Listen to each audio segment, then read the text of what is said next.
قدمونه په فاونډیشن خو ډېر زیات مې هر سړي چې کوم ځان لا ویلفیر فاونډیشن جوړ کړی دی خو د الخدمت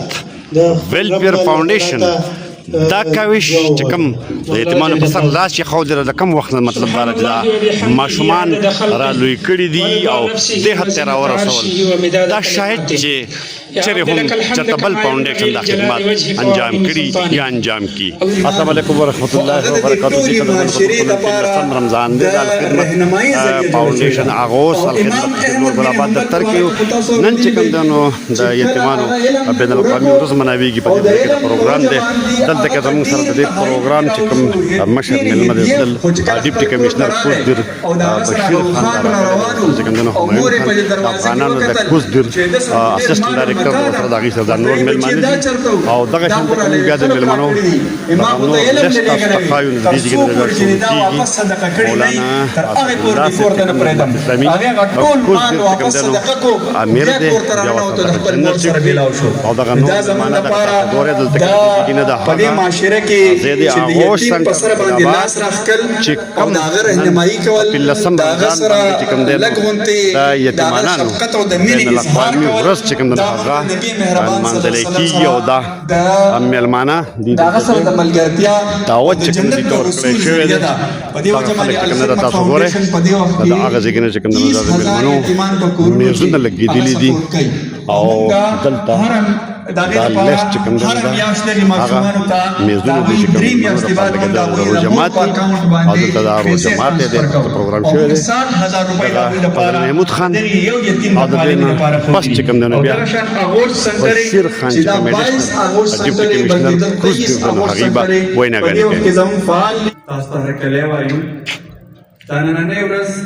چې دا 15 رمضان المبارک د یوم یتاما په حواله سره مناویږي. OIC لاول دیتا یو حیثیت ورکو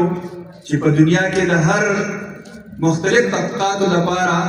داغو د یاد کېدو لپاره او داغوی د مسایلو د اجاګر کولو لپاره ورځې مناویږي. نو د یتیمانو لپاره هم یو ورځ پکار ده چې د هغې یادګیرنه وشي خلکو ته په معاشره کې د هغې لپاره خلکو ته ترغیب ورکړی شي او د هغو په کردار باندې خبر وکړی شي. دا 15 رمضان مبارک لري لپاره وټاکلی شو او په پاکستان کې هم د سینټ نه د دې لپاره قرارداد پاس شو بیا او اوس په پاکستان کې هم دا ورځ چې دا په سرکاري توګه باندې مختلف ځایونو کې د دې پروګرامات کېږي. ورونو یتیم هم د دې معاشرې هغه وګړی دی چې په دې معاشره کې هغه کردار ادا کولی شي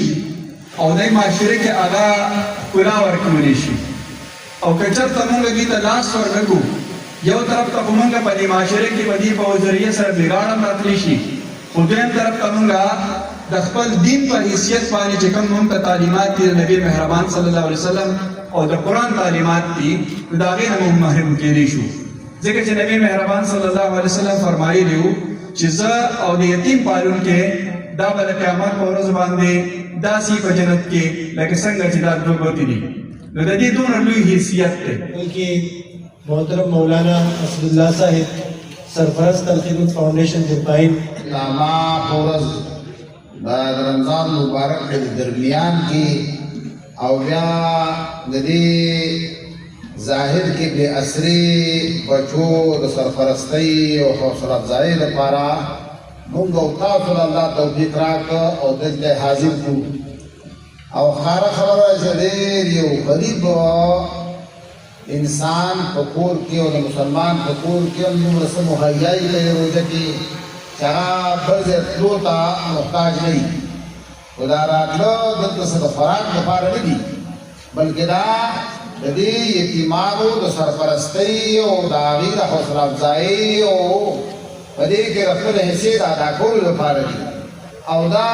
ستاسو اداره ده او ستاسو په تعاون باندې روانه ده داسې مسلمانانو په تعاون باندې الله یو آغوش دی دا د آغوش داسې یو د دې فارسي یو داسې لفظ دی چې دا د مور هغه غېږه رایادوي صحیح ده نو د دې یتیم خو بله غېږ نشته پلار یې تله مور یو پاتشو دا یا پلار یو پاتشوی دی خو دې له یو دغسې غیب پکار وه او الحمدلله چې هغه د هغوش په شکل کې په دې ملک کې مختلفو ځایونو کې هغه میسرې دي ادارې او د هغه نورو ادارو چې به د محمود صاحب مونږ قدر کوو چې چا څوک دا کوشش کړی ډېر مبارک کوشش دی چې دا بې اسرې خلک او دا د پلار د سرپرستۍ د محروم خلک ځکه خو پیغمبر د هغې باره کې ډېر تاکید کړی دی زه به رب کائنات هغې ته ډېر لوی اجر ورکوي چې څوک د دې په سر باندې لاس راکاږي او د هغې د اجرونو او رسو حد نشته لال قلعه او ADC بشیر صاحب هغوی موجود دي موږ هغوی ته خوش آمدید وایو او دې نه علاوه د ملکان یونیورسټۍ پروفیسرز او د معاشرې چې څومره مخیر حضرات دلته موجود دي زموږ په آواز باندې راغلي موږ هغوی ټول ته خوش آمدید وایو د هغوی شکریه ادا کوو چې هغوی خپل قیمتي وخت راته راویستو نن د پروګرام ته ښکلا ویسته حاضرین محفل زموږ د ننني پروګرام مهمان خصوصي محترم بشیر گل صاحب ایڈیشنل ډیپټي کمشنر ضلع دې پاین هغوی موجود دي زه بلا تاخیر هغوی ته درخواست کوم چې هغوی سټیج ته راشي په موقع مناسبت سره د خپلو خیالاتو اظهار وکړي محترم بشیر گل صاحب ایڈیشنل ډیپټي کمشنر ضلع دې پاین ناس شرکا پارټیسپینټس زمونږه چې کوم ګلونه ماشومان دي د ټولو زه ډېره زیاته شکریه هم ادا کوم دلته موږ ته په دعوت راکولو او زه خاص کر د اغوش فاونډیشن د الخدمت فاونډیشن او مشکور یم چې هغوی نه صرف په دې فیلډ کې بلکې نور په مختلف فیلډس کې چې کوم خدمات ورکوي یقینا دا نه صرف سروسز دي بلکې دا د ثواب یو کار هم دی زه وختاً په وختاً د الخدمت فاونډیشن